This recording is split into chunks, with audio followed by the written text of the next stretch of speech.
السلام عليكم ورحمة الله وبركاته. كم جرت فيا كيسني كقالبوني في كقاربون كينين ما رمو بكجرتني تناجيني في رامنا ربي كرمان كمن اسم برا حجرات وجتة إن شاء الله هذا فيديو جوابدو أكاتر في سكينة اتطول فنو أكهم بكاني في أكن جتني في أكريرتو بس ديبي أكا صوفتي وكنا نلافوتي أكمتك حالة سلبان رفي سكينة قبضشو دندين كجرو فيديو gabaabduu takka qabadhee isiniif dhiyaadhee jira.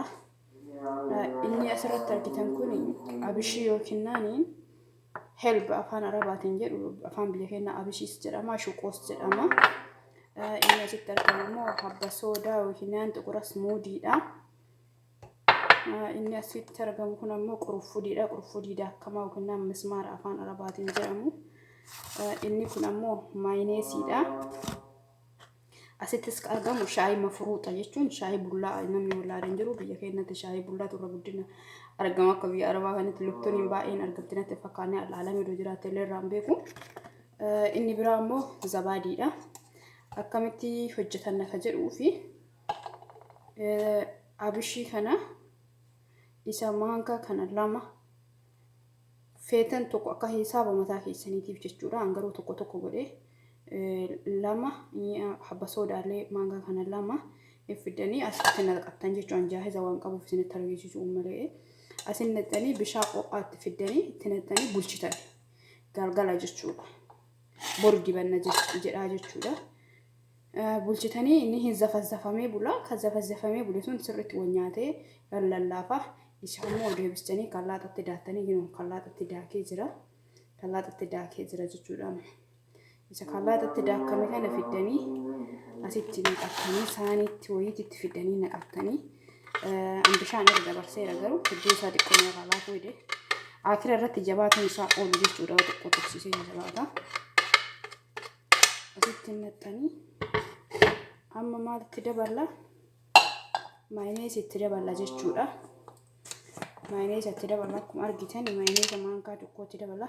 Maayineesa kana jechuun keessoo isaa argitan zayitii fi zayituunii fi wanni itti naqeera jechuudha. Zayituunii fi sigaa maxabashaa asitti naqeera.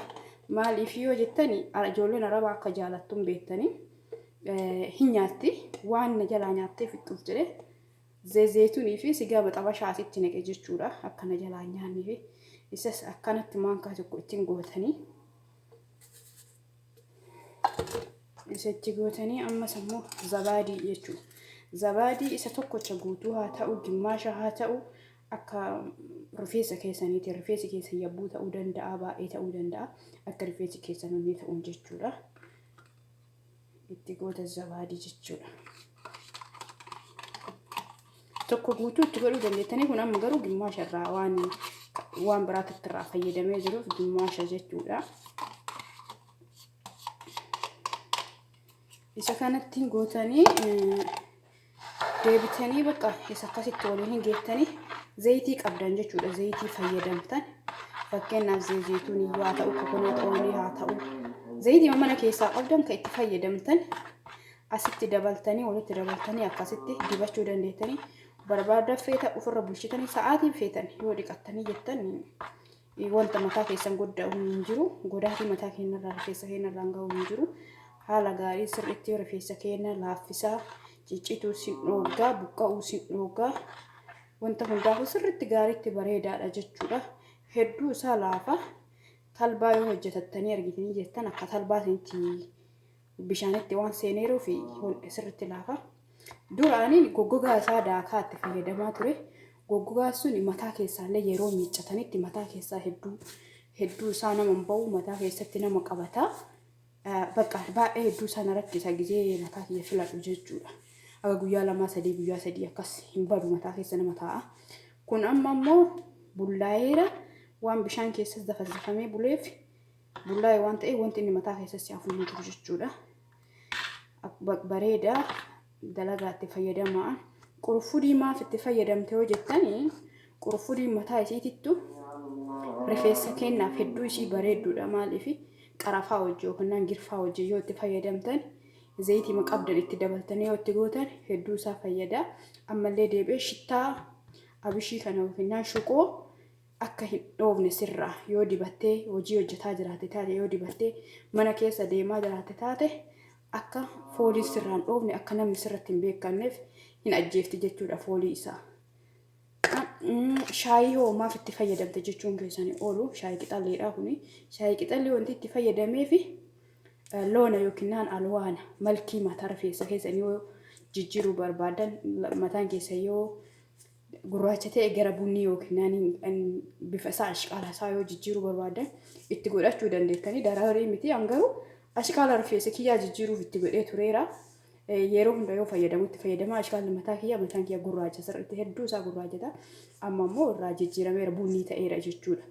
Haga kalaree biraa alaabinneeti waan keemikaala qabu rifeensa keenya fayyadamee bifa rifeensa keenyaa jijjiirraa yookiin qalamii binnee dibne jennu waanuma mana keessa jiruun rifeensa keenya yoo bifa jijjiiruu feene hin dandeenya jechuudha. Saniif itti fayyadamee ani akkasii hojjedhaatti fayyadamaa isiniin jedha. Zayitii qabdan asitti dabalachuu hin dandeettan jechuudha. Ammoo garuu zayitii hin qaba ammaaf zayitiin na bira irraa fagoo waan jirtuuf itti dabaluu hin barbaanne zayitii wajjin dibachuu waan hin feeneefi maayineesiin kun immoo zayitii waan qabuuf zayituuniitu keessa jira. Zayituun inni dura walitti dabalateera. Sababni isaatis zayituunis rifeensa keenyaafis bareeda. Deebi'ee ammoo asitti wanti itti naqeef akka na jalaan nyaanneef asitti manatti ijoolleen arabaa jechuudha. Kun guyyaa biyaansi yoo guddate guyyaa 3 hin taa'u jechuudha mana keessatti. Ijoollee hedduu nyaachuu jaalatti.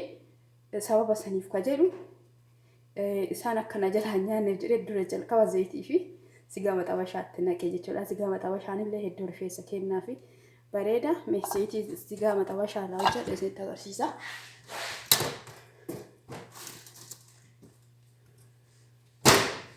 Ammas zayitii yoo hojjetachuu barbaadan haala salphaan yoo maarkeetta deemtanii bitachuun isinitti hin tollee fi hin dandeenye jechuudha. Bitachuun isinitti hin tollee magaalaa hin deemnuu hin dandeenyu jechuudha. Keessaafuu fakkeenyaaf warri xalabaa jechuudha. Magaalaa deemuu hin dandeenyu deemnee bitachuu waan hin dandeenyeef nuu fidaa warri illee hojjetee warri tokko baay'ee namaaf fidu hin jamataa namatti jabaatanii yoo siif fidanis kaate feetee siif fidanii isa kun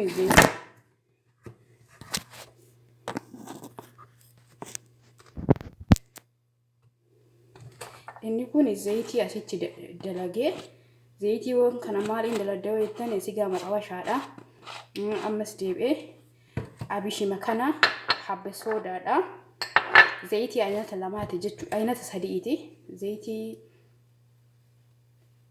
Zayitii nyaataa aawanii jechuudha. Zayitii aafiyaa fi zayituunidha. Zayitii tum ka jedhamu ooyilii tumii ka jedhamu magaalaa irraa ka bitamu isa walitti makee dabaleetiin akkasitti yeroo waan kanneen fayyadamuu hin barbaanne isa bicha gaafa fayyadamuu barbaade waan mataatti na ulfaataa gaafa hin fayyadamu zayitii bicha daqiiqaa muraasaa fi sa'aatii 2 akkas 3 fudhatu sisee dhiqachuu barbaade isa kan akkana fayyadama. Dalagaatti fayyadama hedduu isaa bareeda hedduu isaa faayidaa irraa argadheera isiniin jedha. Yoo isinitti tole subscribe share like naaf godha. Kottaa maatii kiyya ta'a. Ati viidiyoo kanallee ilaalaati irraa fayyadama nama biraatii illee dabarsa. Waan soba oduu hin taane waan qabatamaan irraa argee anis waan namni barsiisuu irraa baradhee wanti adda isa godhu yookiin yoo waan itti daddabalu ta'ee fi zafazzafee ka bulchee daakee kana yoo ta'e malee wanti adda godhan jiru barumsuma tanaan dura baratamee bira darbee isiniin jedha. Irraa fayyadamaa isiniin jedha. Yoo isinitti tole share like naaf godhaa. Subscribe illee naa godhuu hin dagatinaa. Isiniin jedha isin jaaladha ana caalaa rabbi isin haa jaalatu bakkuma jettanii nagaa Abrahaamota rabbii kadhuu kan qabne keessa jiraadha. Viidiyoo isinitti dheeressuuf fedhu. Assalaamu alaykum warahmatullaahi wabarakaatuh.